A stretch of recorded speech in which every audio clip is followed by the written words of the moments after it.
नमस्कार मित्रों, क्या ये बुद्धिजीवी स्त्री की अस्मिता के प्रति इतने ही संवेदनशील हैं?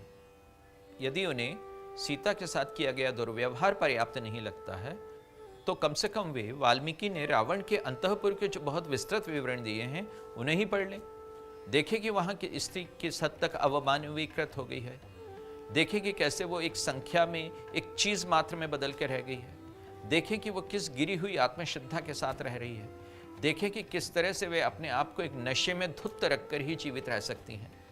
उनकी आत्म गरिमा का अवबोध इतना कम है और दास भाव या स्टॉकहोम सिंड्रोम जो है उनमें इतना बैठ गया है कि किसी नई स्त्री को पटरानी बना के लाने की बात भी जब कही जाती है तो उनको अखरती नहीं। किसी नई स्त्री को पटरानी बनाकर उनके सर पर बिठा दिया जाए तो भी उनके भीतर से प्रतिरोध का कोई स्वर नहीं फूटता, उनके भीतर से कोई विद्रोह की चिंगारी नहीं निकलती, अवज्ञा की एक छोटी चिंगारी नहीं निकलती। तो ऐसा नहीं है कि औरों की ज्यादा पत्नियां नहीं हैं। बाइबल में ही देख लें तो अब्राहम, डेविड, सोलोमन सहित 40 जो प्रमुख लोग हैं सब बहुपत्नीवादी हैं। लेकिन रावण का जो बहुपत्नीवाद था वो निकृष्टतम था, क्योंकि वो अपहरण के एक उद्योग पर आधारित था, जिसकी तुलना आप ISIS या बोको हराम के तौर तरीकों से ही कर सकते। रावण का बहुपत्नीवाद जो है वो स्त्री का जो डिह्यूमनाइजेशन उसके कारण हुआ था, उसके चलते निकृष्टतम है। इन आतंकी संगठनों की तरह वहां भी वही डिह्यूमनाइजेशन है। रावण जब मंदोदरी आदि सब रानियों को सीता की अनुचरी बनाने का ऑफर देता है तो वो ये बताता है कि शादी उसके लिए एक तरह का पावर गेम है। उसके बहुपत्नीवाद में स्त्री के ऊपर पुरुष का आधिपत्य नहीं है, स्त्री का स्त्री के ऊपर आधिपत्य है। और उसका पूरा ढांचा ही देखें तो इस तरह से असमान है, वो स्ट्रक्चरली इनइगलिटैरियन है। असमान ही नहीं है, अकृतज्ञ भी है। मंदोदरी के प्रति अकृतज्ञ है।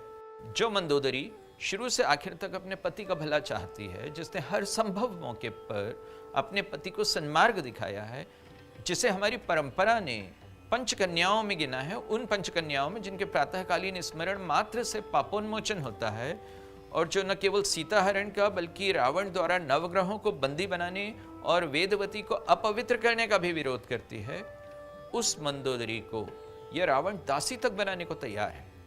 रावण सीता के सामने अपनी पत्नियों का एक प्रोसेशन लेकर चला जाता है, जुलूस लेकर चला जाता है।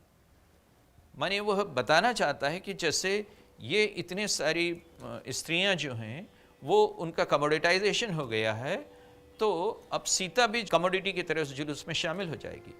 उधर राम राज्य में एक पत्नी व्रत का आदर्श रखा गया है। जो लोग पतिव्रताओं का गौरवगान करने वालों को पितृसत्ता का प्रतीक कहते हैं, वे राम राज्य के इस पक्ष को नहीं पहचानते। वहाँ जो बात है, जो तुलसीदास अपने राम राज्य का आदर्श बताते हुए कहते हैं, एक नारी व्रत रत सब झारी, वो विवाह मर्यादा सभी के लिए है और किसी पंथ की आड़ में इसके लिए कोई चोर रास्ते नहीं निकाले गए।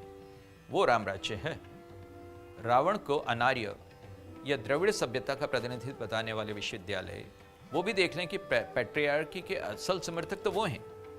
रावण प्रतीक है उस पैट्रियार्की का, उसका जिसमें कि अपने पुत्र वधू तक पर भी कुदृष्टि डाली जाती है, जहां अपनी पत्नी मंदोदरी की बहन हेमा के साथ भी जो है कुकर्म किया जाता है और उसके पति को मारकर उससे उठा लाया जाता है, जहां अपनी बहन के पति को भी मार दिया जाता है। शूर्पणखा का जो पति था विद्युज्जीव, उसकी हत्या जो है रावण के ही द्वारा हुई। तो रावण राज मुख्यतः संबंधों की गुणवत्ता के पतन का राज है।